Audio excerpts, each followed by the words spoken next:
pendapat atau pandangan di antara tokoh-tokoh Islam itu boleh terjadi bila mana terkait dengan masalah furu'iyah, yaitu cabang-cabang agama. Yang terkenal kalau di Indonesia ini misalnya, apakah seseorang itu sholat subuhnya harus pakai kunut atau tidak pakai kunut. Jangankan di antara tokoh-tokoh zaman sekarang, di kalangan para sahabat aja ada perbedaan pendapat dari mereka ini dalam menyikapi ayat Al-Quran maupun hadis Nabi SAW.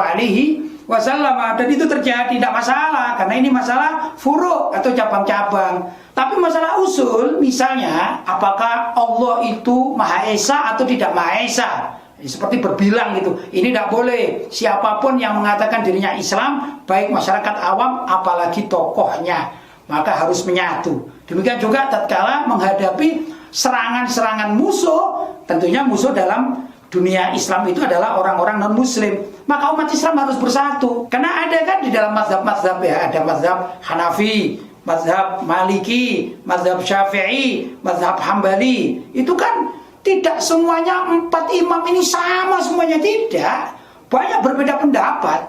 Bahkan juga kadang-kadang yang satu mengatakan halal, yang satu mengatakan haram. Tapi bukan menyebabkan pertengkaran, bukan. Itu adalah pendapat fikih atau pendapat ijtihad yang dikatakan tadi, yaitu furu'.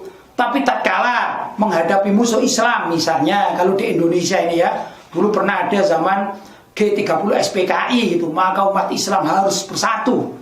Mau kiainya, habaibnya ya, ustadznya, atau masyarakat umumnya, atau orang-orang yang aktif di masjid maupun musola-musola, bahkan orang muslim yang hidup di pasar. Ini kalau sudah menghadapi gentingnya ancaman dari luar Islam, orang-orang kafir, maka harus bersatu.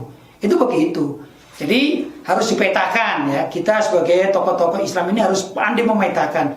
Oh, fulan bin fulan tokoh ini berkata demikian, saya nggak cocok dalam urusan apa. Kalau cuma dalam urusan furu'iyah, ya itu hak mereka. Kita berhak untuk menjawabnya sesuai dengan keyakinan kita. Ya, tapi kalau misalnya ini Islam, kita umat Islam di Indonesia akan diserang oleh Amerika, akan diserang oleh Tiongkok, akan diserang oleh Jepang, akan diserang oleh Inggris. Maka umat Islam, khususnya tokoh-tokohnya ini, wajib hukumnya untuk menyatukan umat Islam dalam berpikir, lawan saya bukan kamu. Kalau masalah furu' saja, ya biarlah. Tapi lawan kita adalah orang-orang penjajah ini, ya, dari orang-orang kafir yang akan menghancurkan negara kita Indonesia, khususnya akan membunuh, membantai umat Islam yang ada di Indonesia. Kita wajib untuk bergandeng tangan untuk memerangi mereka.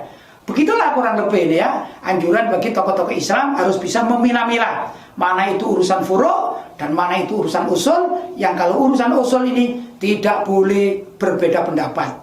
Karena kalau masalah usul seperti keyakinan kepada Allah SWT, keyakinan kepada Nabi Muhammad sebagai Rasulullah, keyakinan kepada Al-Quran sebagai kitab suci umat Islam, kalau itu yang diperselisihkan, maka yang berselisih dengan umat Islam itu hukumnya kafir atau murtad. Nah ini beda masalahnya. Tapi di dalam konteks yang saya katakan, ayo tatkala kita menghadapi serangan musuh dari luar Islam, kita bersatu dan kita semangat untuk li'ila kalimatillah, meninggikan yaitu ayat-ayat Allah, maksudnya adalah agama Islam. Itu yang perlu untuk ditekankan kepada khususnya para tokoh-tokoh Islam.